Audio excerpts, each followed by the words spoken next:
Osvajač 10 Grand Slamova i do nedavno najbolji tenisač na svijetu, Rafael Nadal, osim po svom iznimno teniskom umijeću u svijetu sporta, poznat je kao jako srameživ i skroman dečko koji je tek nedavno napravio korak prema neočekivanom izdavši svoju autobiografsku knjigu u kojem Rafa i članovi njegove obitelji otvoreno govore o njegovim osjećajima i strahovima.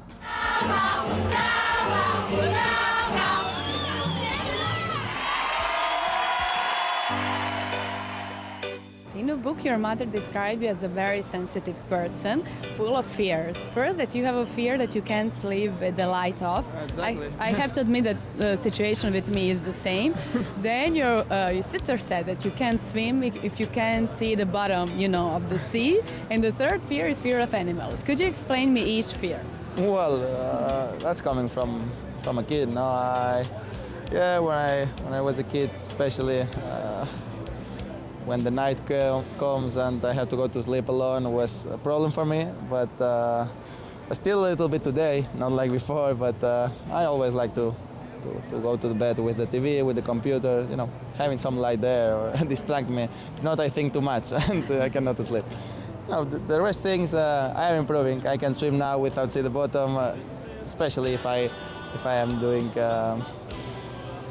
scuba diving. So anyway, What about the dogs and animals? Dogs and animals, I don't know how to explain, but I am a little bit scared about these things. Knjiga je bila jedini način da svijet sazna nešto više detalja o Rafaelu Nadalu, teniskom umjetniku nesklonom pričanju o svojoj intimi i eksponiranosti izvan tenisa. Pa je tako i sam opisao da mu nije bilo baš svejedno kada ga je Giorgio Armani angažirao da se razgoliti i naslijedi Davida Beckhama i Cristiana Ronalda u kampanji za donje rublje, budući je poznato da je Rafa uistinu sramežljiv. When he has to do some shows like a David Letterman show or some campaigns, is he sometimes nervous before that? Well, of course, but he's getting better now. He was not that nervous at Letterman the day we did it. He was very nervous the day we discussed about it and the way we say, we're going to do this, and he was very nervous. But because of his English. I'm a big fan of Rafa, and I think it's wonderful what he's done in tennis. But everybody wanted to know what's behind, what's the true Rafael Nadal, and I think he wrote a very, very good book.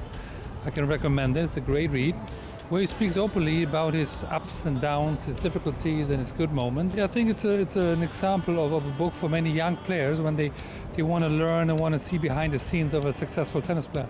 Svjetski nagrađivani novinar John Carlin, inače autor ove knjige, usporedio je Nadalovu skromnost s onom Nelsona Mandele, referirajući se da tretira jednako kralja Španjolske ili dijete koje mu traži autogram. I dok mnoge sportske zvijezde pune stupce žute štampe svojim skandalima i jet-seterskim načinom života, Nadal svoje slobodno vrijeme provodi jednostavno s dugogodišnjom djevojkom Marijom Franciskom na rodnom otoku Španjolskoj Majorci. With the first money you earned, you didn't want to buy apartment in, for example, Miami or Monte Carlo. You stayed to live with your parents. How come? I still living with my parents. I am perfect. I am perfect living with my family. I don't know. I feel great like this. I don't need nothing to change. No, seriously. I feel that if I go to an apartment alone, I'm gonna be worse than like this. Teniski gladijator Nadal kao svog najvažnijeg mentora navodi ujaka Tonija, koji mu je ujedno i trener, a kojeg opisuje kao strogu mušku ruku, zbog koje bi kao dijete često dolazio kući plačući, i to zbog njegove nemilosrdnosti, deranja i straha koji mu je unio po pitanju činjenice da mora biti najbolji. Do you think that today you would be in the displays that you were if he wasn't so tough with you? You never know, no, but for sure what he did for me, and I cannot thank him enough. No, so it's because of him that I am here, in a very high 10%. So he was tougher, but probably that helped me a lot for me.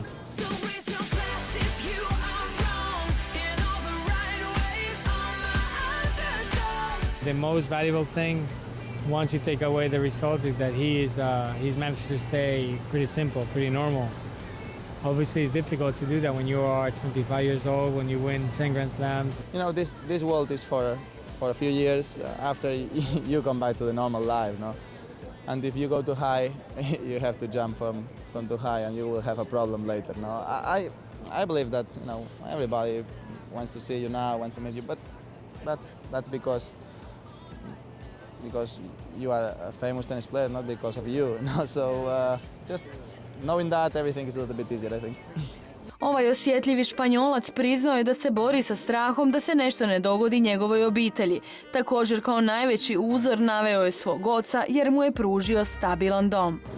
My family, we are very close always, no? But not only the parents, the uncles, everybody is close, no? And you know, in Mallorca the life is a little bit more like this because it's an island, a small place, so you have the chance to see everybody, you know, very frequent. No? So for sure, my father, you know, he tried his best for us, for my sister, for me, and I understand how tough it's for him sometimes. Some weekends I have to go play football, I have to go play tennis later, so all the day being with me and doing the best for me, so I just can say thanks to him.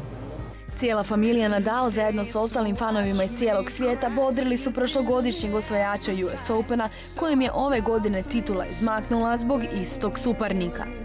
Mnoštvo obožavatelja i sva ova brojna publika najvećim su ovacijama ipak pozdravili najboljeg tenisača na svijetu i najkarizmatičniju osobu bijelog sporta, srpskog šampiona Novaka Djokovića.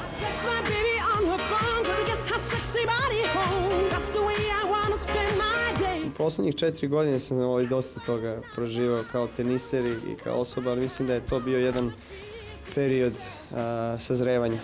I naučio sam mnoge stvari, naučio sam kako da se nosim sa pritiskom, sa očekivanjima koji su deo našeg sporta i naučio sam kako da nosim tu odgovornost, da predstavljam svoju zemlju i da predstavljam ovaj sport u najboljem mogućem svetu.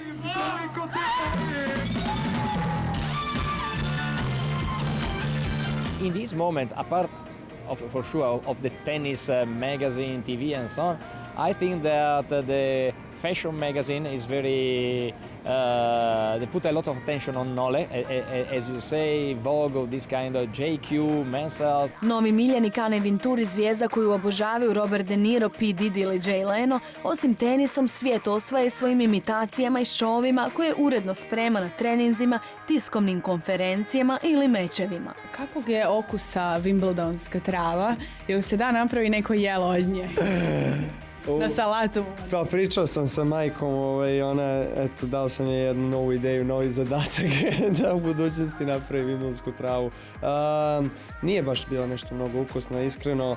Dobro, nisam ni ja imao neke receptore tada da sam pokušao da procenim da li je ukusna ili nije. Pre svega sam bio u nekom delirijumu i bilo je dosta znoja, tako da ne bi baš da ti opisujem dalje.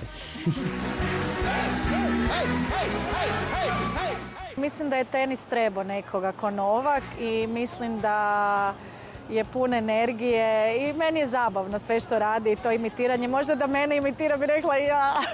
After tennis, I'm not surprised if he become also a star in other sector, maybe in the movie sector. Could be.